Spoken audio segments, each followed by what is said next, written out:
श्री गणेश विनायका श्री गणेश विनायका श्री गणेश विनायका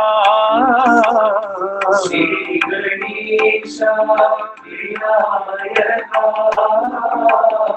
विघ्न विनाशक विनायका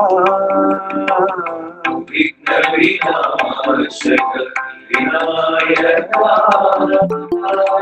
विघ्न विनाशक विनायका विघ्न विनाशक विनायका मंगलदायक विनायका मंगलदायक विनायका मंगलदायक विनायका मंगलदायक विनायका भव भयनाशा विनायका भयनाशा विनायका भव भयनाशा विनायका भव भयनाशा विनायका वर्तिपुरीश्वर विनायका वर्तिपुरीश्वर विनायका वर्तिपुरीश्वर विनायका वर्तिपुरीश्वर विनायका श्री गणेश विनायका श्री गणेश विनायका विघ्न विनाशक विनायका विघ्न विनाशक विनायका मंगलदायक विनायका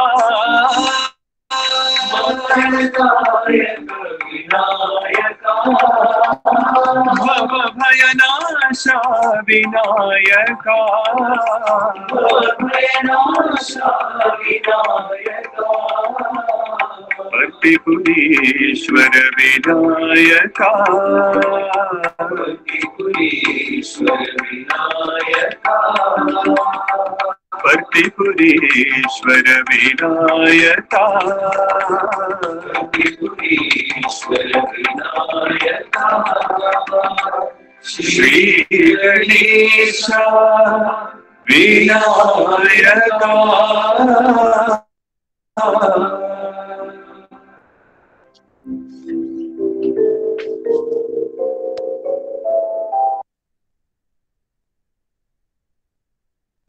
ओम साई राम। भगवान बाबा के पावन चरणों में कोटि कोटि प्रणाम।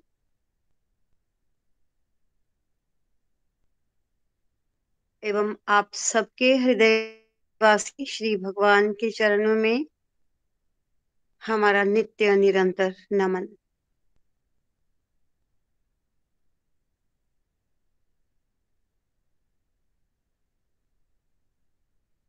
हमें बार बार ये संदेश मिलती है कि सन पाठन करना है, विचार विमर्श करना है। भगवान ने हमें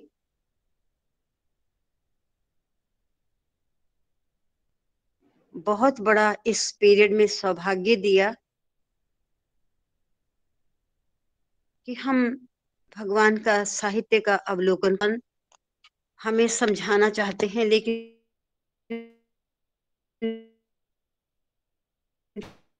वचनों का हमें पढ़ने का सौभाग्य मिल रहा है। और अब जबकि भगवान का 96 बर्थडे अभी मनाया ही गया है, अभी तो मनाते ही रहेंगे। तो भगवान का जन्म कैसे हुआ, भगवान के माता पिता कौन थे, इत्यादि इत्यादि इन विषयों को लेकर हमने ईश्वर अम्मा बुक को पढ़ना प्रारंभ किया है। और हम पहले चैप्टर को ही रिवाइज कर रहे हैं। जब कभी अवतार धरती पर आता है तो वो मानव देह धारण करके आता है और मानव जैसा ही, आम मनुष्यों जैसा ही वो आचरण करता है। हमें बात करते हुए, चलते हुए, सब तरह के मानवीय व्यवहार करते हुए दिखाई देते हैं। और फिर भी मन कैसे इस बात को स्वीकार करे कि वह अवतार ही है। भगवान बाबा का अवतार हुआ, कैसे साधारण परिवार को चुना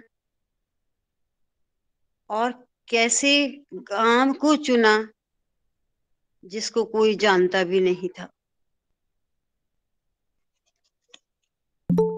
और इस पहले ही चैप्टर में भगवान ने यही स्पष्ट किया कि सांसारिक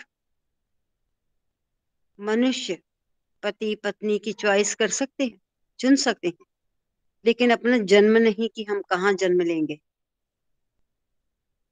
लेकिन अवतार अपनी इच्छा से जन्म लेता है और उसने जिनको अपने माता पिता के रूप में चुना उसके पीछे भी कोई विशिष्ट कारण होगा, और जिस धरती को चुना उसके पीछे भी कोई विशिष्ट कारण होगा, तभी उन्होंने इस गांव को चुना। और आज ये उदाहरण प्रस्तुत है कि वो गांव आज विश्व के मैप पर सबसे ऊपर चमकने वाला गांव है। अब वो गांव नहीं है, उसको टाउनशिप की उपाधि मिल गई है। और फिर टाउनशिप तो क्या, ये तो एक सांसारिक उपाधि है। जहां भगवान ने स्वयं जन्म लिया वो धरती कैसी हो। तो भगवान ने अपने अवतार के बारे में, हमने पीछे पढ़ा, स्पष्ट किया कि मैंने ही अपने माता पिता को चुना इस धरती पर आने से पहले। और फिर भगवान ने जो इस अवतार, साई अवतार से पहले जो अवतार हुए, राम, कृष्ण, बुद्ध इत्यादि, सबके बारे में हमें समझाया। भगवान राम के अवतार के बारे में कहते हैं कि भगवान राम अपने आप को, जब उनका जन्म होना था, उस परब्रह्म परमात्मा को, विष्णु रूप को यहाँ धरती पर मानव रूप में अवतरण लेना था, तो वो कहते तो मैंने दशरथ को चुना कि वो मेरे पिता होंगे। और इसके अतिरिक्त राम वही जन्म से पहले ही जो वार्तालाप होता है कि मैं अपनी शक्तियों को छिपाए हुए मैं आम इंसान जैसा व्यवहार करूंगा मैं। और भगवान राम सब कुछ जानते होंगे अपने बारे में, अपनी असीम शक्तियों के बारे में, लेकिन उन्होंने एक साधारण मानव की तरह व्यवहार किया। जब सीता को रावण ले जाता है तो वो वन वन भटकते हैं, पेड़ों से पौधों से पूछते हैं कि क्या मेरी सीता को किसी ने देखा इत्यादि। और वो अपने आप को, भगवान ने कहा क्या बोलते हैं अपने आप को, दशरथ पुत्र राम, बस। और अपने जो अनंत ब्रह्मांडीय शक्तियां हैं उनको वो प्रकट नहीं करते। इस तरह से भगवान ने अपने पूर्व अवतारों का, स्वामी रामकृष्ण परमहंस, ईसा मसीह, सब अवतारों के बारे में स्वामी ने स्पष्ट किया और हमने उनके बारे में उसको सुना, पढ़ा। अब यहाँ एक पैरा शुरू से मैं लेकर चलती हूँ जो हमने पढ़ लिया था, लेकिन फिर दोबारा से। और स्वामी ने ये सभी अवतारों के बारे में स्पष्ट किया।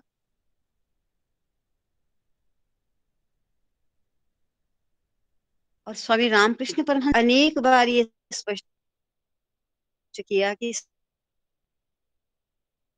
साई अवतार पृथ्वी पर केवल इसलिए आया है क्योंकि सभी देशों के साधु संतों ने बताया, केवल भारतवर्ष के ही नहीं, संसार के सभी साधु संतों ने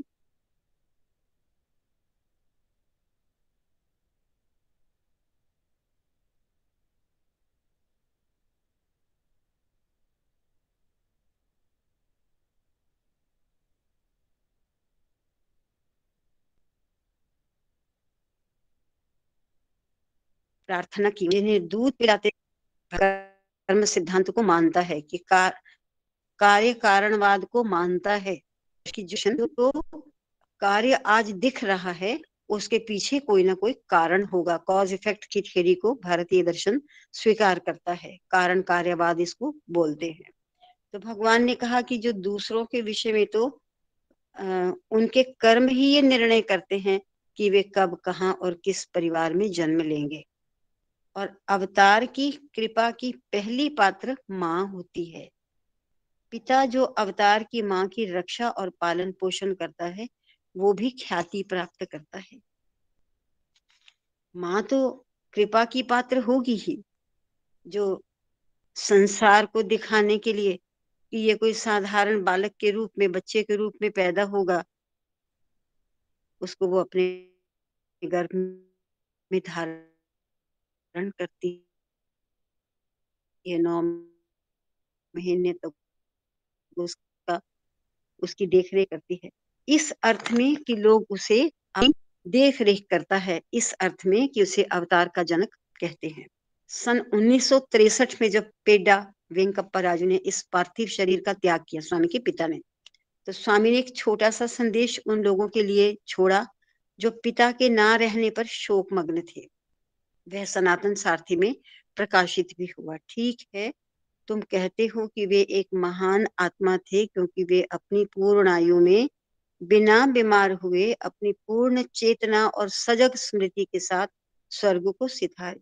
पूर्ण आयु प्राप्त की, ये तो नहीं लिखा कितनी आयु थी, लेकिन कभी बीमार नहीं हुए, कोई कुछ नहीं, अपनी पूर्ण चेतना और सजग स्मृति के साथ वो स्वर्ग को सिधारे।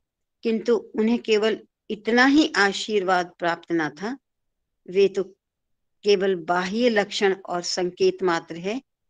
उस दिन जब संसार ने अवतार के पिता रूप में उन्हें जाना, उस दिन ही जब इस विश्व रूप ने उन्हें अपना पिता कहलाने का सुअवसर प्रदान किया, उस दिन ही उन्हें ईश्वर की पूर्ण कृपा प्राप्त हुई थी और उनका जीवन पावन हो गया था। संपूर्ण युग में ऐसा सौभाग्य केवल किसी एक विरले को ही मिलता है, वह दूसरों की पहुंच से परे। भगवान, क्योंकि भगवान का अवतरण हुआ है, इसलिए वो माता पिता तो धन्य हैं ही कि जिन्हें अवतार के माता पिता होने का सौभाग्य प्राप्त हुआ है। रामायण में राम अपने आप को मानव कहते हैं। भगवान ने राम अवतार का थोड़ा सा वर्णन किया है। रामायण में अपने आप को मानव कहते हैं और अपने को दशरथ पुत्र बतलाते हैं, क्योंकि उन्हें मर्यादा का पालन तो करना ही था। वे अपने पिता की आज्ञा मानते हैं और वनवास स्वीकार करते हैं ताकि मानव मूल्यों की मर्यादा बनी रहे। अगर उस समय भगवान राम, तभी तो वो मर्यादा पुरुषोत्तम है, अगर भगवान राम उस समय क्रॉस क्वेश्चन करते, मेरा क्या कसूर है, मैं क्यों वन में जाऊं। He was newly married at the time, और वही वो वक्त था जब उन्हें अपनी माँ को, कौशल्या माँ को सुख देना था, और उनका वो जीवन वनवास के लिए निश्चित हो गया। लेकिन मर्यादा, जीवन मूल्यों की मर्यादा पिता की आज्ञा का पालन करना है, ये उन्होंने समाज के लिए एक एग्जाम्पल सेट किया। तो मर्यादा बनी रहे, फिर भी वे काम वासना से ग्रस्त और दृढ़ इच्छा शक्ति से रहित दशरथ के लिए शोक तो करते ही हैं। उनको मन में पता है मेरे पिता की क्या कमी है। वे लक्ष्मण से कहते हैं, काम वासना से त्रस्त और अपने को महारानी कैकेयी के रूप जाल में फंसाकर वे असहाय और वृद्ध महाराज बिना मेरी सहायता के कैसे रह सकेंगे। क्या कोई मूर्ख और अज्ञानी व्यक्ति भी एक सुंदर स्त्री के मोह पाश में फंसकर एक ऐसे पुत्र का त्याग कर सकेगा जो हृदय से उसका आदर करता है। किंतु अपनी मां कौशल्या का विचार आते ही उनका हृदय करुणा से भर जाता है। इतने दिनों तक मुझे दूध पिलाकर पालन पोषण कर जब मेरी मां कौशल्या का सुख का क्षण उपस्थित हुआ, खेद है कि उसी क्षण मुझे उनसे छीन लिया गया। अवतार की जननी के लिए कृतज्ञता और करुणा ही है। उसकी भूमिका अद्वितीय है, अंतरंग है और वैयक्तिक है। भगवान ने अवतार की जननी की जो भूमिका है वो भी कोई साधारण भूमिका नहीं है, वो भी असाधारण भूमिका है, क्योंकि अवतार की जननी के लिए भी कृतज्ञता और करुणा ही है और उनकी भूमिका अद्वितीय है, अंतरंग है और वैयक्तिक है। जब राम वनवास को जाने के लिए तैयार हुए, कौशल्या माँ किसी तरह से हर्डल नहीं बनी। रोना ये सब तो हुआ, दुख तो हुआ, लेकिन किसी तरह से हर्डल नहीं बनी अपने इस पुत्र की मर्यादा पालन के उद्देश्य में। और जब कोई अवतार अपने माता पिता का चयन करता है, स्वामी बुद्ध कहते हैं, तो स्वाभाविक रूप से वह अपने लिए वह स्थान भी चुन लेता है जहां वह जन्म लेगा। स्थान भी चुनता ही है कि वो जो माता पिता बनेंगे वो कहाँ है, किस स्थान से उनका संबंध है। इस प्रकार ये भी निरंतर प्रसिद्धि का केंद्र बन जाता है।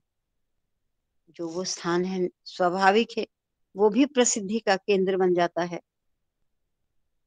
आज मथुरा, वृंदावन और जिन जिन अवतारों ने जहां जहां जन्म लिया, वो स्थान हमेशा इतिहास में अमर रहेंगे। यहाँ मैं आपके समक्ष अपनी एक कविता उद्धृत कर रहा हूँ जो मैंने सन 1949 में साई अवतार की उपस्थिति में पढ़ी थी, डॉक्टर कस्तूरी। कितनी सुंदर कविता है। अभी जो हमने सारा विवरण पढ़ा, सभी अवतारों का उन्होंने इसीलिए संकेत किया ताकि हम समझ सके कि जब धरती पर अवतार आता है तो किस प्रकार से उसका अवतरण होता है, कौन उसके माता पिता बनते हैं, उस धरती का क्या संबंध होता है, इत्यादि इत्यादि। लेकिन स्थान के बारे में भी वो अवतार निश्चित करता है। डॉक्टर कस्तूरी एक बहुत अच्छे लेखक भी रहे हैं, भगवान के प्रति असीम भक्ति भी रही है। तो उन्होंने स्वामी के सामने ये कविता प्रस्तुत की जो बहुत सुंदर कविता है। मैं जरूर इसको आपके साथ शेयर करना चाहूंगी। जो इतना अभी तक पढ़ा है, आप में से कोई कुछ कहना चाहे तो जरूर कहिए।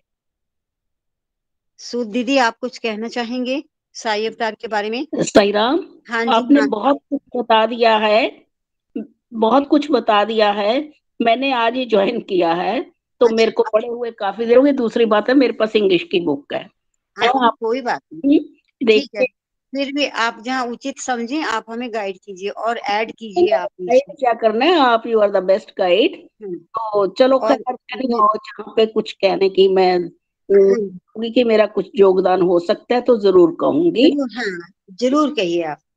हाँ तो इतनी सुंदर कविता जो डॉक्टर हाँ, एन कस्तूरी ने भगवान के आगे ही पढ़ी।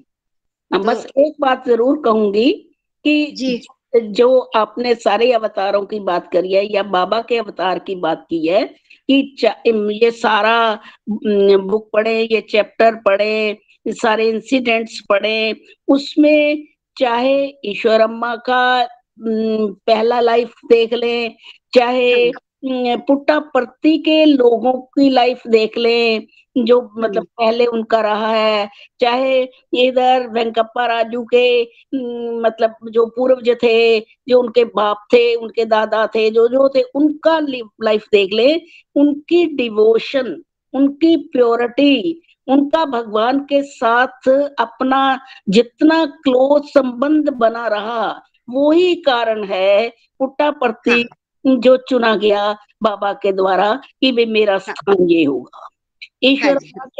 ईश्वरम्मा के पिता भी उतने ही डिवोटेड थे, ईश्वर अम्मा हाँ के पिता दादा सब आप देखें, हर एक की इतनी प्योरिटी, इतनी डिवोशन, इतनी सिंसेरिटी, इतनी लोक कल्याण की भावना रही है, जो कि इन सब का, इन चीजों का कारण बनती है। तो हाँ हाँ इसलिए हमें भी अपने जीवन में जहां तक हो सके, जहां तक हो सके, नो डाउट हम सब लगे हुए हैं, तो बस हमें प्रयास यही होना चाहिए कि अपना जीवन जितना पवित्र, जितना बाबा के सत्य के मार्ग पर, जो बाबा ने कहा है मैं सत्य हूँ, सत्य ही मेरा मार्ग है, सत्य ही मेरा उपदेश है, सत्य ही मैं जीता हूँ, तो वो उस पर प्रयास उसी के साथ, उनके अनुसार ही हमें जीवन जीने का प्रयास करना चाहिए। सही जी राम। हाँ जी साई राम। दीदी आपने बहुत अच्छा बताया।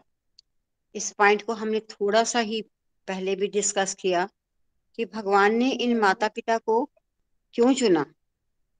वो चाहे सांसारिक रूप से दिखाई देते थे कि एक छोटा सा परिवार है, सांसारिक रूप से बहुत साधन संपन्न नहीं है और छोटा सा ही गांव है, लेकिन इनका परिवार बहुत धार्मिक था। अभी अभी मैंने पढ़ा था कि ये क्षत्रिय परिवार है, जो राजू परिवार है ये क्षत्रिय परिवार है। और इन्होंने जो अपना क्षत्रिय धर्म था, जो वॉरियर्स का धर्म होता था, वो तो त्याग दिया था, लेकिन कौन सा धर्म अपनाकर चल रहे थे? यही परिवार था केवल पुट्टापर्थी में, कि जहाँ सारा दिन कथा, भागवत कथा, रामायण कथा, महाभारत कथा और गीत गायन, रामायण का गायन, महाभारत, ये नाटक, इनके ऊपर बेस्ड नाटक, ये सारा दिन ये इनका काम हो गया था। सारे परिवार में यही चलता था, सारे सारे परिवार में। तो इस तरह से इसी परिवार को तभी तो भगवान ने चुना कि जो बेसिकली कितना स्पिरिचुअलिस्ट है, बेसिकली जो कैसे रूट से भगवान से, उस परम सत्ता से जुड़ा हुआ है। इसलिए भगवान ने इस ऐसे पवित्र परिवार को चुना, इनके दादा पिता सभी। और क्षत्रिय होने के नाते भी उनका अब ये सारा काम था परिवार का। और ये जो सामाजिक कार्य है ये भी क्षत्रियों का ही कार्य है, समाज को बदलने का काम, समाज को एक दिशा देने का काम। केवल लड़ाई झगड़ा ही तो क्षत्रियों का काम नहीं है। इस तरह से भी भगवान ने, इस तरह से भी मैंने इसको पढ़ा है और इसको समझा, इसीलिए भगवान ने इसको, इस परिवार को चुना। और आगे जाके भगवान ने एक और भी स्पष्ट किया कि इनके दादा के पास कोई वेंकावधूत आते थे। तो वेंकावधूत वही सन्यासी गुरु होते हैं जो जो परब्रह्म लीन होते हैं। तो वो भी उनके सपने में आकर बोलते थे तैयार हो जाओ कि तुम्हारे घर में कोई आने वाला है। तभी भी उनको ये बात तभी क्लियर हुई, और भगवान ने अपने श्रीमुख से उसको बाद में स्पष्ट भी कर दिया कि हाँ, कि मुझे वेंकावधूत कहते थे कि तुम्हें इस परिवार में जन्म लेना। तो इस तरह से स्वामी ने अपने जो जो अदृश्य कारण थे उनको स्पष्ट कर दिया। तो अभी ये छोटी सी कविता बड़ी सुंदर जो इन्होंने लिखी है, और भगवान के आगे उन्होंने सन 1949 में साई अवतार की उपस्थिति में पढ़ी थी। बहुत ही सुंदर है, डिस्क्रिप्शन है, जिज्ञासा भी है। 3 और 30 वर्ष पहले की बात है जब ये उन्होंने कविता लिखी होगी। 3 और 30, 33 वर्ष हो गए। तो उस समय 33 वर्ष पहले की बात है, उस समय के 33 वर्ष होंगे जब ये बुक लिखी गई। तो स्वामी ने कहा, मैं जन्म लूंगा निश्चय ही मानव के रूप में। ये जो सीन है ये धरती का सीन नहीं है। ये जो डॉक्टर एन कस्तूरी ने लिखा है, ये मैं केवल कल्पना तो नहीं कहूंगी, उनका उनका विश्वास और धारणा भी यही है। और भगवान भी यही बताते हैं कि मैं जन्म लूंगा, क्योंकि भगवान ने तो कहा है कि जब मैंने निश्चय कर लिया उस परब्रह्म परमात्मा ने, तो मैं जन्म लूंगा। तो मैं जन्म लूंगा निश्चय ही मानव के रूप में। और किस लिए लूंगा? सेवा मनु पुत्रों की करूंगा सहज ही। मनु पुत्रों की, सब हम मानव मनु की संतानें हैं, तो मैं सेवा मनु पुत्रों की करूंगा सहज, मैं स्वाभाविक रूप से। और स्वामी ने क्या किया, जीवन भर निष्काम सेवा, हर एक को प्रेम देना, हर एक की सेवा ही करते रहे। कभी शायद उनके शरीर रूप से उन्होंने आराम नहीं किया। और सेवा मनुपुत्रों की करूंगा सहज ही, चाहे वे ज्ञानी हो अथवा अज्ञानी हो। स्वामी ने सबको सबकी योग्यता अनुसार रास्ता दिखाया, वो चाहे ज्ञानी हो या अज्ञानी हो। देवों ने प्रश्न किया, भाग्यशाली गोकुल कौन? क्योंकि कृष्ण गोकुल में हुए, राम अयोध्या में हुए, ये तो साई कृष्णा होना है। तो ये भाग्यशाली गोकुल कौन? तो वो गोकुल कहाँ होगा जहां आप जन्म लेंगे? प्रभु बोले स्मित से, थोड़ा सा मुस्कुराकर, करो अनुमान, भला देखें तुम जानोगे। इतना बता दें, है स्थल वह भारत में, और युगों पहले उसका नाम भी गोकुल था। स्वामी ने हिंट दे दिए। उस वक्त जब ये अव्यक्त रूप का वार्तालाप है, जब स्वामी अव्यक्त रूप का वार्तालाप है, जो अभी वो अव्यक्त है, साई के रूप में व्यक्त नहीं हुए। तो युगों पहले उसका नाम भी गोकुल था, क्योंकि पुट्टपर्ती को गोल्लपल्ली नाम है उसका, और गोल्लपल्ली ग्वालों की भूमि तो गोकुल ही हुआ। और आज छोटा गांव है कुछ झोपड़ियों का, जहां देखो वहीं मात्र नागों की बांबी है। नगर नहीं है वह, ना ही वन प्रदेश, कोई कुटी भी नहीं, ना कोई प्रासाद, कोई महल, बड़े बड़े अट्टालिकाएं भी नहीं है। कारागार कोई नहीं, क्योंकि भगवान कृष्ण के लिए तो कारागार था। कारागार कोई नहीं दुर्ग है, ना निवासी ही वहां के, और ना निवासी ही वहां के गोपाल हैं। किंचित परिवर्तन तो होना ही चाहिए। जो गोकुल पहले था उससे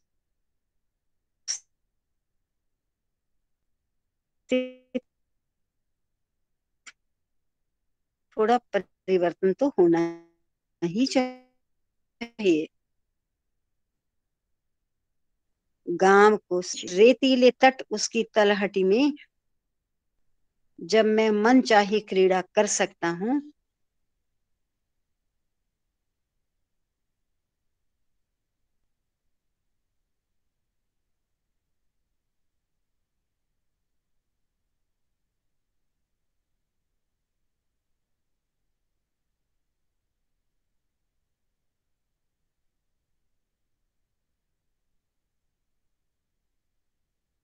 फिर चारों लीला करते थे, मैं भी ऐसे ही कर सकता हूँ।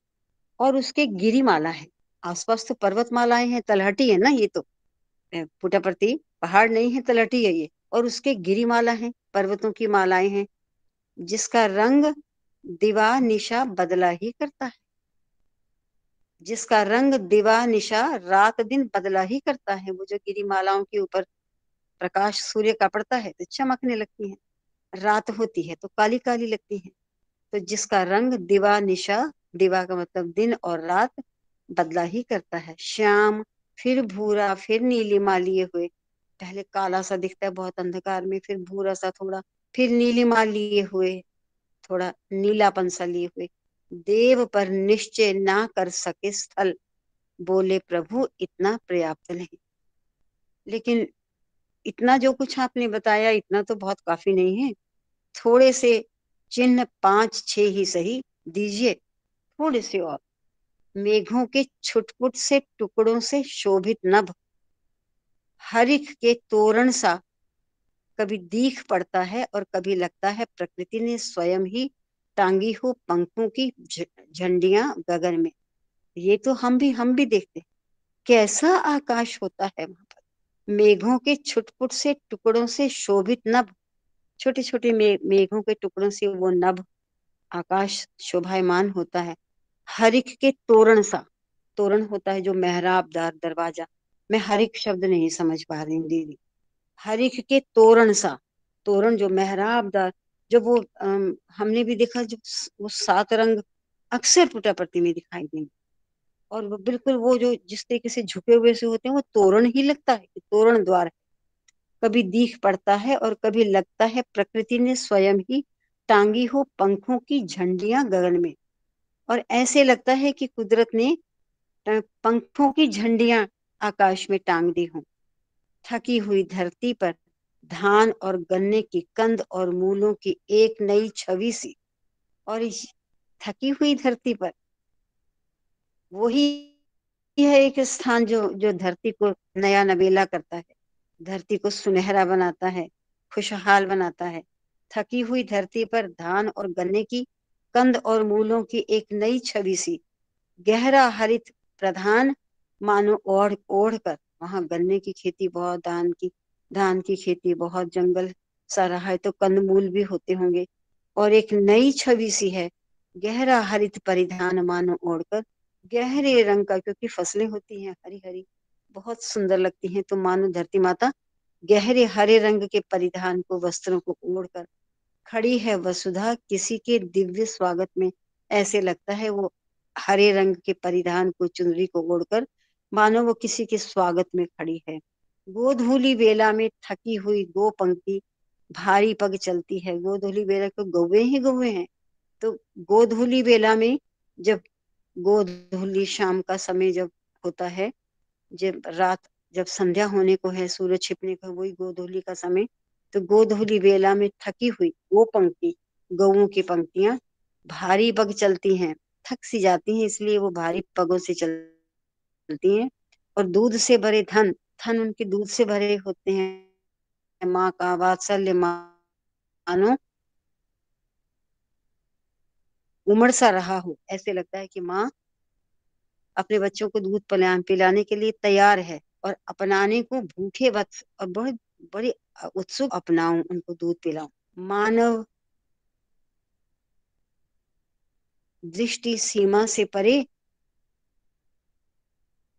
बहुत परे कहीं नभ के अंतस्थल में गरुड़ देव धूम घूम रहे। और इधर वसुधा पर भय से आशंकित सी भेड़ और बकरियां देखकर, यहाँ पर फिर कहा मानव दृष्टि सीमा से परे, बहुत परे कहीं, जहां तक इंसान की सीमा मानव की सोच नहीं पहुंचती, दृष्टि नहीं पहुंचती। नभ के अंतस्थल में, आकाश के अंदर गरुड़ देव घूम रहे हैं। और इधर वसुधा पर और इधर भूमि पर भय से आशंकित सी भेड़ और बकरियां, क्योंकि नुकसान पहुंचाते हैं गरुड़ देवता पशुओं को। और भय से आशंकित सी भेड़ बकरियां देख, हाँ, गरुड़ देव से इनका कोई संबंध नहीं, वो तो घूम रहे हैं। और इधर भय से आशंकित सी भेड़ बकरियां देखकर श्रृगालों को, गीदड़ भी रहे, श्रृगालों को देखकर वो आशंकित सी हैं, डरी हुई सी हैं, सहमी हुई सी हैं भेड़ और बकरियां। मृत्यु के भय से मिमियाने लगती हैं, और मृत्यु के भय से वो मिमियाने लगती हैं। और वे श्रृगाल, वो जो गीदड़ हैं, वो सदा ये मौका ही देखते हैं कब उनको शिकार मिले। तो वो अवसर की ताक में आक्रमण करते हैं जाने अनजाने में। और उधर बैलों की जोड़ी हाँफ जाती है। बड़ा प्राकृतिक सा, बड़ा नेचुरल दृश्य है, जब सभी पशु, बैल गऊ सभी वापिस आ रहे हैं शाम को अपने घर। और उधर बैलों की जोड़ी हाँफ जाती है, चल रही है और हाँफ जाती है, गहरे कुओं से पानी खींचकर ढोते हुए। ये पानी का तो कोई सोर्स नहीं था, और बैल ही पानी खींचते थे पशु कुओं से। और कानों में इसी समय पड़ती है गायन ध्वनि, और इसी समय शाम को कानों में गायन, गाने की ध्वनि पड़ती है। गांव के गोपालों की, वो गांव के गोपाल जो गायन कर रहे हैं, गा रहे हैं, तन्मय होकर जो जाते हैं, जो गाते हैं लोकगीत, बहुत तन्मय होकर, आत्मलीन होकर वो लोक गीतों को गाते हैं। कभी रामायण और कभी महाभारत पर, कभी उनका विषय रामायण होता है तो कभी महाभारत होता है। सुनते ही इतना सब देव उठ खड़े हुए, इतना अलग है। ये सब सुना और देव उठ खड़े हुए इतना अलग है, फिर भी उन्होंने कहा नहीं, हमें तो ये नहीं, गोकुल बनेगा फिर ग्राम पुट्टपर्ती का। ये जो ग्राम पुट पहचाना है कि तुमने ठीक पहचान लिया। जब कभी हम ये कविता अ, भाव है कितने सुंदर, अ, जो इस कविता उस कृष्ण ने आने से पहले कैसे गोकुल का परिचय दिया। तो जब कभी हम विचार करते हैं कि कैसे भगवान ने पुट्टपर्ती गांव के छोटे से घर को अपना जन्म स्थान चुना, तो हमें श्रीमद् भागवत के तृतीय स्कंध के 24वें अध्याय के 28 से 34 तक श्लोक स्मरण हो आते हैं। मैंने तो नहीं पढ़ा, शायद उसका विषय भी भगवान के जन्म से ही संबंधित होगा। और उसमें कपिल अवतार के जनक और घर और गांव की प्रशंसा में आत्मविभोर हो जाते हैं। उसमें कपिल अवतार के जनक के पिता अपने घर और गांव की प्रशंसा में आत्मविभोर हो जाते हैं। ये इसका बता दिया कि ये स्कंध के 24वें अध्याय के 28 से 34वें श्लोक तक जो वर्णन होगा वो ये है कि कपिल अवतार के जनक, कपिल अवतार के बारे में भी भगवान ने अवतारों के बीच में बताया है। तो कपिल अवतार के जनक अपने घर और गांव की प्रशंसा में आत्मविभोर हो जाते। अनेक जीवनों की आध्यात्मिक साधना, तप और परमात्मा के मौन ध्यान के उपरांत कहीं जाकर भगवान के चरण कमलों का कुछ क्षणों के लिए दर्शन हो पाता है। उसके लिए भक्तों और जिज्ञासुओं की लालसा निरंतर बनी रहती है। किंतु प्रभु की लीला देखो, भक्तों के गुणों में वृद्धि करने वाले परम कृपालु भगवान स्वयं ही इस अकिंचन की कुटिया को पवित्र करने के लिए अवतरित हुए हैं। गृहेषु जाते ग्राम्यानाम, इस छोटे से पहले को बड़े सुंदर ढंग से, बड़े सुंदर शब्दों में अभिव्यक्त किया है। क्योंकि अगर भगवान का सानिध्य यूं तो दुष्प्राप्य ही है, लेकिन मिलता भी है तो अनेक जन्मों की, अनेक जीवनों की आध्यात्मिक साधना, तप और परमात्मा के मौन ध्यान के उपरांत कहीं जा, मौन ध्यान के जा अंतर बसाकर उसके स्वरूप को, उसके गुणों को अंदर बसा कर कि हाँ वो ऐसा ही है, भगवान के चरण कमलों का कुछ क्षणों के लिए दर्शन हो पाता है। अगर मन टिक भी जाता है तो फिर कुछ क्षणों के लिए ही उसका उसका दर्शन हो पाता है। उसके लिए भक्तों और जिज्ञासुओं की लालसा निरंतर बनी ही रहती है। और जो भक्त हैं, जो जिज्ञासु हैं, जो कुछ जानने की इच्छा करते हैं, जो उस परम तत्व को जानना चाहते हैं, उनकी लालसा निरंतर बनी ही रहती है। किंतु प्रभु की लीला देखो, भक्तों के गुणों में वृद्धि करने वाले परम कृपालु भगवान स्वयं ही भक्तों के गुणों में वृद्धि करने वाले। छोटी सी पंक्ति कितनी सुंदर। भक्तों के गुणों में वृद्धि करने वाले परम कृपालु भगवान स्वयं ही इस अकिंचन की कुटिया को पवित्र करते हुए अवतरित हुए। भक्तों के गुणों में वृद्धि करना, क्या पर्पस उनका आने का? छोटा एक पर्पस यहाँ बताया। क्यों एक ऐसे अकिंचन की कुटिया को उन्होंने अलंकृत किया? कि किस लिए? भक्तों के गुणों में वृद्धि करने। और ऐसा तो अब फील होना भी चाहिए। जब हम भगवान के सानिध्य में आए, जो हम थे, हम अब नहीं है। कहीं ना कहीं तो थोड़ा बहुत परिवर्तन हुआ ही। अब तो वही समय आ गया है जब इसी साधना को आगे बढ़ाना है। अपने आप को जानने के लिए, अपने आप को पहचानने के लिए, अपना विश्लेषण करने के लिए, आत्मनिरीक्षण करने के लिए कि मैं कहाँ से कहाँ तक पहुंचा, भगवान के उद्देश्य को मैंने कितना कितना मैंने पूर्ण किया है, भगवान के उद्देश्य को मैंने कितना जाना है। अब ये वही समय है।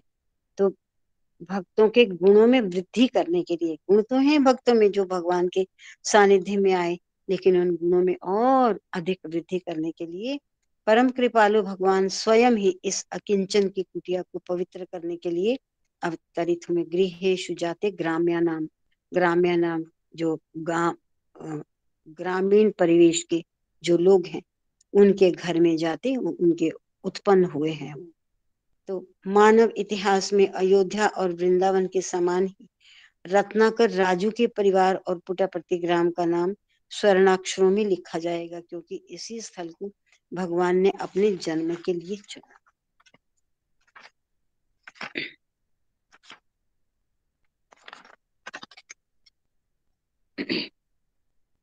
कोंडमा राजू ने मेरे दोनों हाथ पकड़कर अपने पास खींचा। कोंडमा राजू ने मेरे दोनों हाथ पकड़कर अपने पास खींचा। साई राम दीदी हाँ जी वैशाली। जी, शायद एक पेज नेक्स्ट आपने ले लिया 18 के बाद ना, अच्छा तो अच्छा, हाँ दीदी ठीक है ठीक, मुझे भी लगा था युग्मन। हाँ ठीक साई है, राम। क्योंकि इसी स्थल को भगवान ने अपने जन्म के लिए हाँ जी, दिन था। हाँ थैंक यू। दिन था 23 मई और वर्ष 1940 ईस्वी। संदेहों से अभिभूत और होने वाली घटनाओं से भ्रमित पिता अपने को ना रोक पाए। इनके माता पिता तो स्ट्रगल कर ही रहे थे। जिस तरह के लक्षण स्वामी के थे हमने सत्यम शिवम सुंदरम में सारा पढ़ा है। तो माता पिता तो चिंतित थे ही कि ये हमारे बच्चे के लक्षण क्या हैं, भूत प्रेत की बाधा है क्या, ये नॉर्मल बच्चा है क्या, इस तरह से। तो अपने आप को भ्रमित पिता अपने को रोक ना पाए और उनका पुत्र सत्य केवल 14 वर्ष का था, पर बातें वेदांत की करता था। वेदांत शास्त्र हमारे जो भारतीय दर्शन का सबसे पहला सिद्धांत है, सबसे पहला दर्शन शास्त्र है वेदांत शास्त्र। आगे जाकर इसकी दो दो परंपराएं हुई, द्वैत अद्वैत विशिष्ट अद्वैत। तो पर बातें वेदांत की करता है, शंकराचार्य ने इस कॉन्सेप्ट को स्थापित किया था। पर ऐसे ऐसे गीतों की रचना करता था कि वयस्क जो बड़ी उम्र के और बड़े बूढ़े उनका उच्चारण भी कठिनाई से कर पाते थे। उसने हानिकारक रूढ़ियों को स्वयं तोड़ा, जो परंपराएं समाज को नुकसान पहुंचाने वाली, समाज को पीछे ले जाने वाली थी, उन रूढ़ियों को, उन परंपराओं को उन्होंने स्वयं तोड़ा और दूसरों को भी प्रेरित किया कि इन पर मत चलो, अब तुम अपने रास्ते नए खोजो। अपनी रिक्त हथेली से तरह तरह की मिठाइयां उत्पन्न कर उसने अपने साथियों में बांटी और इस प्रकार एक अच्छी खासी भीड़ उनके चारों ओर एकत्र होने लगी। पिता ने निश्चय किया कि अब बहुत हो चुका, समय आ गया है और इस लड़के को गुरु और भगवान बनकर उनसे खिलवाड़ करने से रोकना। बहुत देख लिया इसका, इसको रोकना चाहिए। अब देखिए माता पिता तो आम इंसान है, वो असाधारण नहीं है, असाधारण तो बालक है। और उन्होंने जितना समझा, हर एक माता पिता इतना ही समझेंगे कि बहुत भगवान बनकर उससे खिलवाड़ करने से रोकना चाहिए। बहुत भगवान बन लिया ये। तो वे हाथ में एक मोटा सोटा लेकर गांव वालों के बीच से जाते हुए अपने उस चमत्कारी बालक के सामने आकर अत्यंत क्रोध से भरकर खड़े हुए और गरज कर बोले, मुझे ठीक ठाक बताओ तुम कौन हो? तुम क्या कोई प्रेतात्मा हो, कोई पागल हो, कोई धूर्त हो या कोई भगवान? इस तरह से उन्होंने पूछा। और ये दिन था 23 मई 1940 का। अब हम इस पैराग्राफ में देखें तो जब भगवान के स्वरूप की बात होती कि कैसा स्वरूप होगा, वो ज्ञान स्वरूप है, प्रकाश स्वरूप है भगवान, जो भी भगवत सत्ता है। और अब देखिए कि ये इनकी दिव्यता ही है भगवान की, कि जो प्रकट हो रही है, दिख रही है, लेकिन उसको कोई पहचान नहीं रहा। वो छोटा सा बच्चा है 14 साल का, किसने उसको वेदांत सिखाया? वो संस्कृत टेक्स्ट, वेदों के टेक्स्ट, वेदांत के टेक्स्ट वो बोलता था वो बच्चा, और ऐसे ऐसे शब्दों का उच्चारण करता था कि जो बड़े बड़े भी जिसका उच्चारण ना कर पाए, जिसको समझ ना पाए। तो ये क्या, यही वो अभिव्यक्ति थी परम चेतना की, जो अपने आप को दिखा रहा था कि मैं कोई सर्वसाधारण नहीं हूँ, मैं ही वो परम पुरुष परमात्मा हूँ, वो ज्ञान स्वरूप में स्वयं ही हूँ। लेकिन नहीं समझ पा रहे थे माता पिता का सांसारिक मोह कि हमारा बच्चा पढ़ लिख जाए, कोई ऑफिसर कुछ ऐसे बन जाए, ये क्या, ये बच्चा भूत प्रेत है, या इस तरीके के डाउट होना हमारे समाज में, क्या कहीं किसी भी समाज में कुछ भी स्वाभाविक है कि ये बच्चा कोई पागल है या क्या है ये। तो वो पूछते हैं तुम कोई पागल हो, धूर्त हो, या कोई भगवान हो। आखिर में उन्होंने भगवान भी मुंह से भगवान ने कहलवाया। तो 60 हृदयों की धड़कनें बढ़ गई, जितने भी लोग थे सबकी धड़कनें बढ़ गई वहां। तो वे उत्सुकता से उत्तर की प्रतीक्षा में थे। वातावरण तनावपूर्ण था। देखते हैं बच्चा क्या बोलता है आज। आज तो आमने सामने चैलेंज का समय था। तो मैं साईं बाबा हूँ, मैं तुम सबको भय से मुक्त करने आया हूँ, लड़के ने उत्तर दिया। उसका स्वर गूंज रहा था, उसके नेत्र चमक रहे थे। वेंकप्पा राजू एकदम सन्नाटे में आ गए और उनके हाथ का डंडा फर्श पर छूटकर गिर पड़ा। फिर पुत्र से बोला, तुम्हारे वेंकाव फिर पुत्र से बोला, पुत्र ने बोला होना चाहिए। तुम्हारे वेंकावधूत ने ये प्रार्थना की थी कि मैं तुम्हारे घर में जन्म लूं, और मैं आ गया। एकदम सन्नाटे में आ गए और उनके हाथ का डंडा फर्श पर छूटकर गिर पड़ा। फिर पुत्र फिर से आहा, पुत्र फिर से बोला। बोला क्या? कि तुम्हारे वेंकावधूत ने प्रार्थना की थी कि मैं तुम्हारे घर में जन्म लूं, और मैं आ गया। अब इस वेंकावधूत के बारे में कोई नहीं जानता, सिर्फ कोंडम राजू जानते। और ये जो कोई परब्रह्मलीन, जो ये वेंकावधूत कहे जाते हैं, ये इनके घर में आते थे और उन्होंने ही कहा कि मैं तुम्हारे घर में जन्म लूं, और मैं आ गया। ये एक अप्रत्याशित सूचना थी, ये एक ऐसी सूचना थी जिसको किसी इसकी उम्मीद भी नहीं थी। और चमत्कृत रह गए, सब आश्चर्यचकित रह गए। किंतु भगवान से बाबा वेंकावधूत का नाम सुनकर रोमांचित।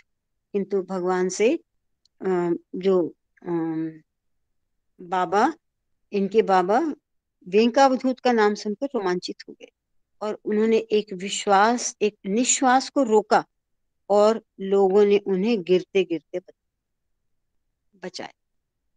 इस तरह से इस अनएक्सपेक्टेड जो जवाब दिया, उसका प्रभाव हुआ कि वो उनके विश्वास करना इतना मुश्किल हो गया उनके लिए कि मानो वो बिल्कुल गिरते गिरते रुके, वो गिरते गिरते बचाया। मैं भाग्यशाली था कि 8 वर्ष बाद उनके लंबे वार्तालाप के बाद अवधूत से उनके निकट संबंध के विषय में मुझे कुछ जानकारी मिली। मैं भाग्यशाली था कि 8 वर्ष के बाद उनसे लंबे वार्तालाप के बाद अवधूत से उनके निकट संबंध के विषय में मुझे कुछ जानकारी मिली। श्रद्धा से हाथ जोड़कर कोंडमा राजू ने मुझे उस महान विभूति वेंकावधूत के विषय में बताया। कोंडमा राजू ही जानते थे उनके बारे में, उनके पास ही आते थे। और तभी तो आते होंगे ना, क्योंकि ये परिवार ही ऐसे पवित्र परिवार था जो भगवत सत्ता से जुड़ा हुआ था। उनके पास आते थे, और वे परमानंद के मूर्तिमान अवतार थे, और सदगुरु के रूप में उनके हृदय में निरंतर विद्यमान थे, जानते थे। और इस बच्चे को तो किसी ने नहीं बताया वेंकावधूत के बारे में। वेंकावधूत के बारे में तो उनके पिता भी बहुत नहीं जानते थे, लेकिन फिर भी उस बच्चे ने जब ये स्पष्ट किया तो सब समझ गए। तो अवधूत का अर्थ होता है सन्यासी, जो लंगर डालकर से मतलब है अपना डेरा लगाकर, जो एक जगह स्थिर नहीं रहता, वरन वो समय के प्रवाह में लकड़ी के एक तख्ते की तरह इधर उधर तैरता रहता है। सन्यासी घूमते रहते हैं। तो अवधूत में आ का अर्थ उपनिषदों के अनुसार है वह जो अक्षर में सदैव के लिए लीन हो गया। अवधूत में आ का अर्थ उपनिषदों के अनुसार है वह जो अक्षर में सदैव के लिए लीन हो गया है। और व का अर्थ है वरेण्य, अर्थात मनुष्य में श्रेष्ठ। और धूत का अर्थ है धूत, संसार बंधनात्। मैं इसमें पहले वह जो अक्षर इसमें जो आ का अर्थ उपनिषदों के अनुसार वह जो शब्द परम सत्ता के लिए ही प्रयुक्त होता है, वह शब्द के जैसे सोहम मंत्र में वह से अभिप्राय। तो वह जो अक्षर में सदैव के लिए लीन हो गया है। यहाँ पर अक्षर शब्द का अर्थ है जो कभी नष्ट नहीं होता। अक्षर का मतलब है, इसमें क्षर शब्द है, क्षर का मतलब है नष्ट होने वाला, अक्षर का मतलब है जो कभी नष्ट नहीं होता, न क्षरति इति अक्षर, वह अक्षर है। तो अक्षर शब्द जो है ये ब्रह्म परमात्मा के लिए वह जो ही प्रयुक्त होता है। तो वह अक्षर में सदैव के लिए लीन हो गया, जो उस परम पिता परमात्मा में लीन हो गया है, ये आ का अर्थ हुआ। और वा का अर्थ है वरेण्य, वर्ण करने योग्य, जो उसी को वर्ण किया जाता है जो सर्वश्रेष्ठ होता है। तो वरेण्य का अर्थ है मनुष्यों में श्रेष्ठ। और धूत का अर्थ है धूत संसार बंधनात्, अर्थात वह जिसने इस मोह संसार से बांधने वाली कड़ियों को तोड़ दिया है। धूत संसार बंधनात्, संसार के बंधनों से जो धूत, जिसने अपने आप को अलग कर लिया है, जिसने अपने आप को तोड़ लिया है। वास्तव में तो सन्यासी वही होता है जो अवधूत का ये अर्थ बताया वही होता है। जो संसार में लीन ही रहा तो वो सन्यासी कैसा हुआ। तो वह जिसने इस मोहक संसार से बांधने वाली कड़ियों को तोड़ दिया है, वो बिल्कुल संसार से अलग तोड़ लिया है। कोंडम राजू को वेंकावधूत को भोजन कराने का तथा मानव प्रकृति और ईश्वर संबंधी उनकी सूक्तियों को सुनने का अवसर प्राप्त। जब वो आते थे तो वो सन्यासी तो एक जगह रुकता नहीं है, लेकिन कोंडम राजू भी ऐसी ही दिव्य आत्मा थी। तो उनके पास आते थे भोजन भी करना, और उनके साथ मानव प्रकृति, ये इंसान कैसे उत्पन्न हुआ, कौन है, स्वरूप क्या है, प्रकृति क्या है, ईश्वर क्या है। यहाँ पर प्रकृति से अभिप्राय केवल नेचर से नहीं है, प्रकृति से अभिप्राय शक्ति से है। और ईश्वर का स्वरूप क्या है, आदि आदि संबंधी उनकी सूक्तियों को सुनने का अवसर उनको प्राप्त हुआ होता था। क्योंकि जो वेंकावधूत आते थे, तो ये लोग इस ऊंचाई तक उस परम सत्ता से मिले होते हैं कि उसके स्वरूप का गुणगान अब स्वतः ही सूक्तियों के रूप में, श्लोकों के रूप में उनके अपने आप ही श्रीमुख से निसृत होता है, निकलने लगता है उसका स्वरूप। और ईश्वर संबंधी उनकी सूक्तियों को सुनने का अवसर प्राप्त हुआ था कोंडम राजू। वह स्वयं इतने प्रसन्नचित्त रहते थे कि कोई भी व्यक्ति उनकी उपस्थिति में उदास नहीं रह सकता था। जब वह रास्ते में निकलते थे तो किसी घर का दरवाजा उनके लिए बंद नहीं रहता था, हमेशा खुश रहते थे। देखिए, खुश क्यों नहीं रहेंगे जिसका कुछ कहीं इन्वॉल्वमेंट नहीं है, जो केवल मात्र उस परम सत्ता से, परमात्मा से जुड़ा हुआ है, जो प्रसन्नता स्वरूप ही कहेंगे हम, वो जो ईश्वर, वहाँ कोई चिंता नहीं, कोई उदासी नहीं, कुछ नहीं, वो तो केवल आनंद स्वरूप है। तो जो उसके आनंद में ही रहने वाला है तो वो प्रसन्न ही होगा। तो जहां से भी वो निकलते हमेशा खुश रहते थे, उनके सानिध्य में आने वाला हर कोई खुश होता था। और जब वो रास्ते में से निकलते थे तो सभी अपने दरवाजे अपने अपने अपने खुले रखते थे। और वह स्वयं इतने प्रसन्न रहते थे, प्रसन्नचित्त, कि कोई भी व्यक्ति उनकी उपस्थिति में उदास नहीं रह सकता था। जब वो रास्ते से निकलते थे तो किसी घर का दरवाजा उनके लिए बंद नहीं रहता था, हर व्यक्ति उन्हें आमंत्रित करता था। सब स्थानों पर लोग उन्हें अपना संबंधी बतलाते थे। देखिए, यहाँ पर अभी भगवान का जन्मदिन मनाए हुए हमें 2-3 दिन हो गए, तो हमने डिस्कोर्स सुना होगा भगवान से। उन्होंने जब, पता नहीं, सबसे पहले स्पीकर नागार्जुन थे शायद, कि जब सबसे पहले भगवान से हैप्पी बर्थडे उन्होंने कहा, कि जब हैप्पी बर्थडे कहते थे हम, तो भगवान ने कहा हैप्पी बर्थडे का क्या मतलब, मैं तो हमेशा ही खुश रहता हूँ। वो तो आनंद स्वरूप है, प्रसन्नता स्वरूप है, हमेशा ही खुश रहने वाला है। तो मेरे लिए हैप्पी बर्थडे क्या, मेरे लिए हर मोमेंट कि मेरा बर्थडे है जिसमें मैं तो सदैव खुश ही रहता। तो जो ऐसा परमात्मा लीन महापुरुष है, दिव्य आत्मा है, वो तो खुश ही खुश है। और उनके उस स्वरूप में जहाँ उनकी जो एग्जिस्टेंस है, जो अस्तित्व है उनका, या उनकी जो प्रेजेंस है, जहां भी वो रहेंगे वो सबको खुशियां ही बांटे। वो वाइब्रेशन ही ऐसी होती है, जैसे हम भगवान के दर्शनों के लिए तरसते थे, भगवान के दर्शन मिल जाएं, क्यों? क्योंकि हमें भी उतना ही आनंद और प्रसन्नता मिलती थी। इसलिए इसीलिए यही है परमात्मा तत्व में लीन दिव्य आत्मा के लक्षण। तो किसी घर का दरवाजा उनके लिए बंद नहीं रहता था, हर व्यक्ति उन्हें आमंत्रित करता था, सब स्थानों पर लोग उन्हें अपने संबंधी बताते थे, यद्यपि वे किसी भी व्यक्ति के साथ कोई संबंध या बंधन नहीं रखते थे। बंधन कैसा? ऐसे ऐसे महापुरुष, ऐसे दिव्य आत्माएं तो बंधन मुक्त होती है। यदि कोई उनकी उपस्थिति से में भूखा होता था तो उन्हें भी भूख लगती थी, और यदि कोई उन्हें वस्त्र पहना देता था तो वे उन्हें तब तक पहने रहते थे जब तक कि वे स्वयं ही न गिर जाएं। ऐसी ऐसी परमात्मा लीन वो दिव्य आत्मा थे। और वे अपने शरीर को इस प्रकार लिए फिरते थे मानो वह झीना वस्त्र हो, नष्ट होने वाला, और वर्षा ही उसे धोती थी, सूर्य ही उसे सुखाता था, और खड़े या बैठे हुए किसी भी स्थिति में वे सो जाते थे, और जब चाहते वो जाग जाते थे। उनके स्वर में कभी भर्राहट ना थी, उनके नेत्र सदैव चमका करते थे। जब वे किसी के सिर पर अपना हाथ रख देते थे तो वह स्पर्श स्वर्ग के सुख का आभास देता था। वे मानो पृथ्वी से स्वर्ग को जाने वाले पवन का झोंका, एक मेघ अथवा पक्षी की उड़ान थे। ये है वास्तव में जो ब्रह्मलीन महापुरुष होते हैं, ये उनकी स्थिति का वर्णन। मुझे तो टाइम का पता नहीं लगा, सिर्फ 3 मिनट बचते हैं। तो आप में से सभी हैं, आप प्लीज बताइए, कुछ और कहना चाहें तो आप कहिए। ये जो अंतिम पहरा है, इसे अंची दीदी, सूद दीदी, आप कुछ कहेंगे जो अंतिम पैराग्राफ है?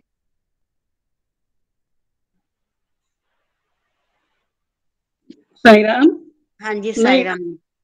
आज नहीं कुछ कहूंगी, फिर अच्छा, देखेंगे। चलो ठीक है। वैशाली, आप कहना चाहेंगे कुछ?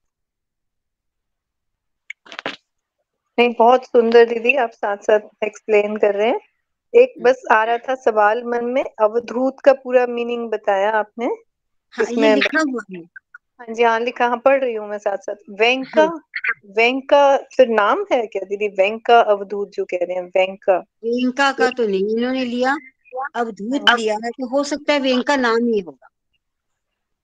और अच्छा, कहीं इसके बारे में वर्णन मिला तो फिर मैं पढ़ के एक्सक्यूज बताऊंगी। मी, ये हाँ जी, जो हाँ अवधूत शब्द है, वो हाँ जी, जैसे मेरी तो यहाँ पे बताया ही हुआ है कि वो ब्रह्म में लीन का अर्थ है, वरेण्यम उत्कृष्ट है, और हाँ जी, अद्भुत यानी सन्यासी है, या जिसके लिंक, जिसने संसारिक बंधनों से मुक्ति पाने वाले, हाँ मतलब हाँ, संसार से जोड़ने वाले बंधन सारे छोड़ दिए हैं, या उनसे विरक्त है वो। इसमें जड़ भरत की कहानी आपको महाभागवत में आती है, भागवत किसकी में, किसकी कहानी?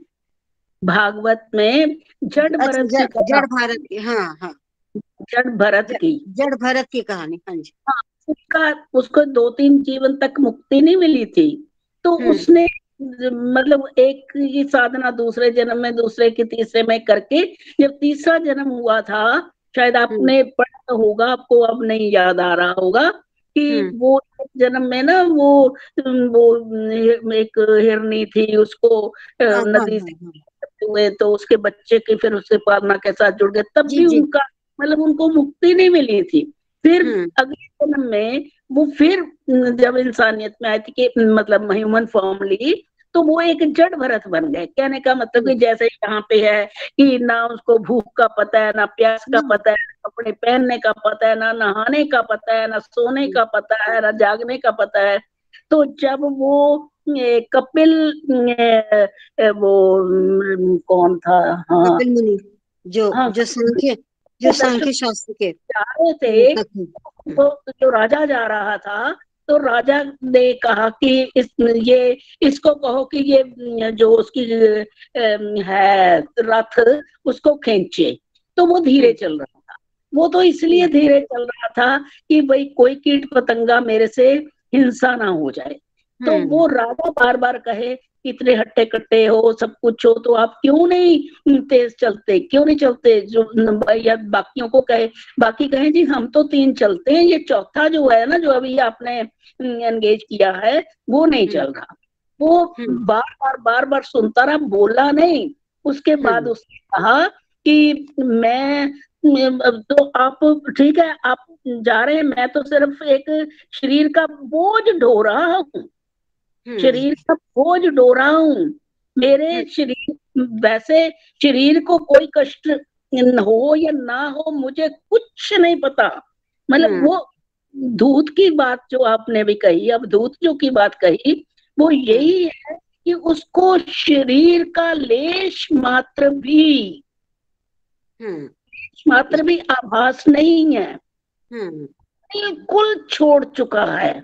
इसी तरीके से ये जो गोडम्मा राजू के गुरु थे, यही अवधूत थे, जो कहे कि उनकी, वो कहते हैं ना कि उनको वो सूर्य के सही कपड़े सुखते थे, बस ये से मतलब कि पहने हुए चिथड़े बन जाए, कुछ बन जाए, उनको कोई सुध नहीं।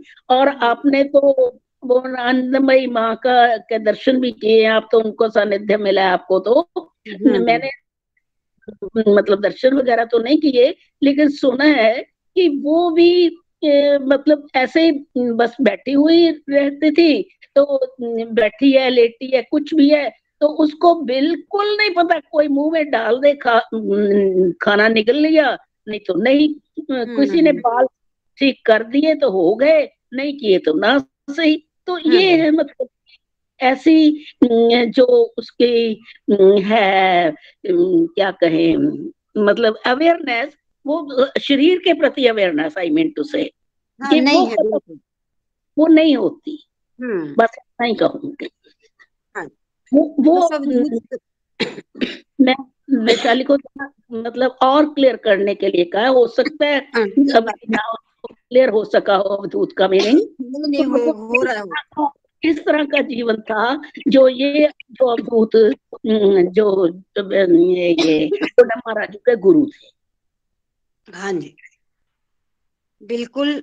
जो जो ये इसी ऐसे व्यक्ति ही जीवन मुक्त भी भागवत में, हर शास्त्रों में कहे गए हैं, जीवन मुक्त। क्योंकि वो बाबा हमें समझाते हैं ना कि मैं देह नहीं हूं, मैं देव हूं। लेकिन हमारा देह का जो अवेयरनेस है वो बहुत अधिक है। लेकिन ये जो अवधूत होते हैं, ये वही स्थिति में है कि इनको देह का कुछ लेना देना नहीं है। अब यहाँ जिन अवधूत के बारे में आप पढ़ा, किसी ने कपड़ा पहना दिया, वो जब तक फट नहीं रहा वो पहना हुआ है, और वर्षा से गीला हो गया तो भी नहीं पता कि गीला हो गया। तो वर्षा ने गीला कर दिया और धूप ने सुखा दिया। कहीं किसी तरह की कोई अवेयरनेस शरीर की उनकी नहीं है, बस वो तो केवल आत्मलीन ही है, वही अवधूत होते हैं। बाकी वेंका शब्द जो मुझे लगता है वो नाम ही होगा, क्योंकि नाम तो कोई ना कोई शरीर का होता ही है ना।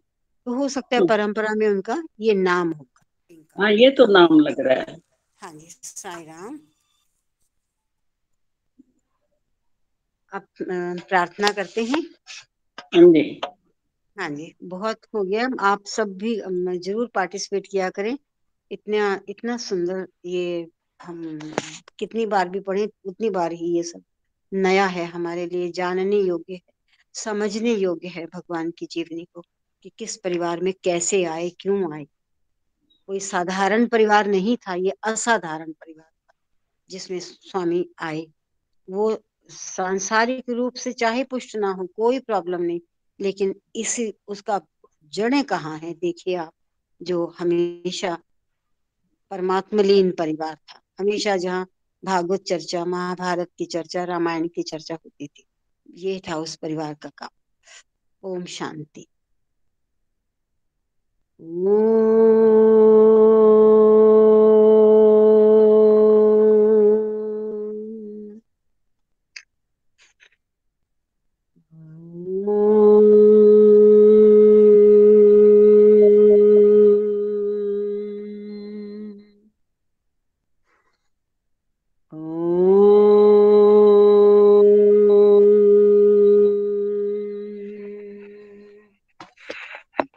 समस्त लोका सुखिनो भवन्तु समस्त लोका सुखिनो भवन्तु समस्त लोका सुखिनो भवन्तु ॐ शान्तिः शान्तिः शान्तिः जय बोलो भगवान श्री सत्य साई बाबा जी की जय। ओम शांति। आप सबको सादर सप्रेम साईराम। साईं